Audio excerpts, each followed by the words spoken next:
Hey everyone, and welcome back to the channel.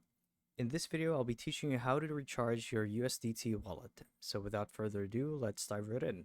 So the first step that you need to take is you need to open your USDT app. It could either be the live desktop app or the app on your phone. Once you're there, simply navigate through the menu and look for the portfolio tab. When you find it, click on it.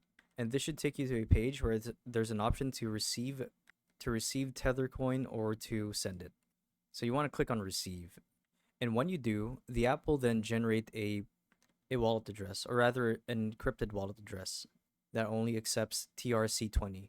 So what you want to do next is you want to copy this address and send it to the person or referral that's going to give you Tether coin.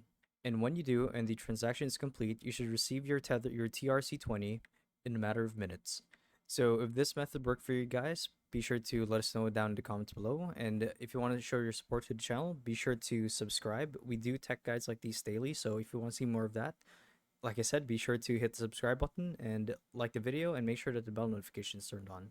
So with all that said, thank you all for watching, and we'll see you guys in the next one. Goodbye.